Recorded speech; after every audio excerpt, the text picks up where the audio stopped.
Sorry about the little rush at the end. This was the longest teaching, Mark. Hopefully we can do it in 2 sessions next time. But in Jesus' name, amen. Real quick, just want to... Let's give the Lord a hand clap.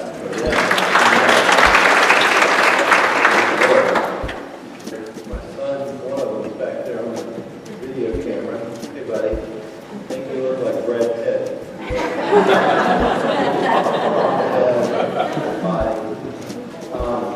For meeting with me, that you can certainly use any of you, because I'm from Alabama, and we are 49th state out of 50 in education. All right. So with that being said, roll tide roll. Roll tide roll, that's right. 4 as well, but I don't know if I have time. Thanks to somebody, I won't name his name. Just kidding you, Fred. All right. I want to give you some examples that is here. One is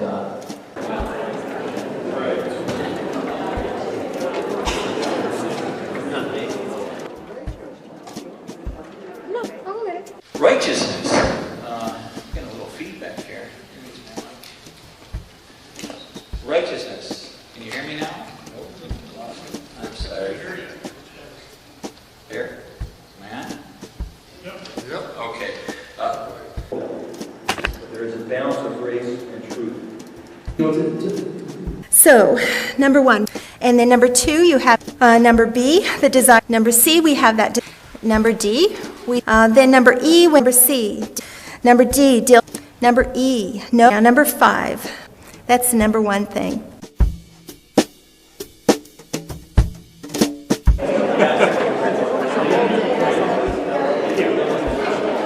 Addiction, as Bob said yesterday in his talk, is the whole enchilada. Have you ever heard him say that? Or we only have the privilege of hearing that. Which means that, you know, I love the Romans 1:25 passage, and it talks about that you, let's see, am I in the right spot? Yeah. Mm-hmm. Addiction, it's easy to be fleshy, isn't it?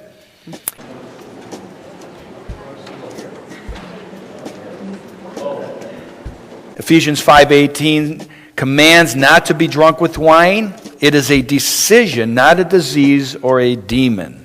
Okay. Say that one again. Ephesians 5:18? Say that. It is a decision. It's a decision. Not a disease. Not a disease. Or a demon. Okay. Okay, so. When I was little, one thing I wanted, and I'm ashamed to say this, but I wanted a kitchen set when I was little. You know, hey, can I have a kitchen set? All the pies, please. You know, I wanted a kitchen set. And see, laying on hands. I almost had to do that to Frank about the, I don't know, what you have there? He asked for the kitchen set. Laying on hands.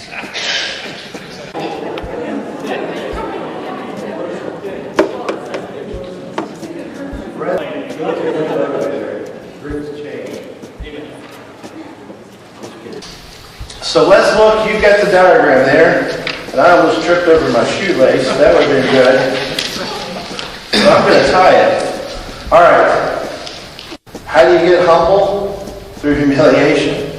People don't like to hear that preached. That's not a come back next Sunday and let's hear that again. body of Christ. And the line mentioned the body of Christ. I think we started a little late. Of God and others is opposed to getting two parties to agree on basic fuel for selfishness and contention. What we're seeing here is that the motives of the addict need to stick a discipline of himself as he deals with relationships that are broken. He needs to listen to the Holy Spirit where he's capable of thinking right, do right, and feel right. Biblical truths bring biblical convictions that transform. real quickly, and then we're going to head over to lunch, okay? So, all right? And if you have any questions, we'd love to, but thanks a lot for everyone being here, and we're going to go for lunch now, okay? So let me just pray for the food, and then just hustle over there, okay? Because we're down to like half an hour, okay? All right? So if you can eat fast. If you don't know how to eat fast, hang around with a couple of us, and we'll be able to show you, all right? So what we're going to be focusing on here in this first part of our worksheet is proposal here of how to intercede, amish one another. I think the attic, and I says, at that moment I had to thank the man and go and apologize fast. Is being that instrument, put all hedges of protection around you. In our home, we put a lot of attics in there. But we don't just do it on our own. Blasphemy is the unforgettable sin. Instructions about cleanliness, grit, sturgeon. Spurgeon, let's get that. He's a fish. I'm sorry. He put it this way: if there is even one crumb of self-righteousness in the attic, must realize his resurrection must come. In other words, that's the form of an attic or the attic. I consider this attic neat. The prodigal son, once again, was like an attic. He desired what was for any value to belong to his family. He began to develop because we're the temporary fix, and they need to have an earthly mind fix on Christ. That the Scriptures is God all-knowing and God all-providing, and God gives us the ability to provide. There's a lot here, don't you agree?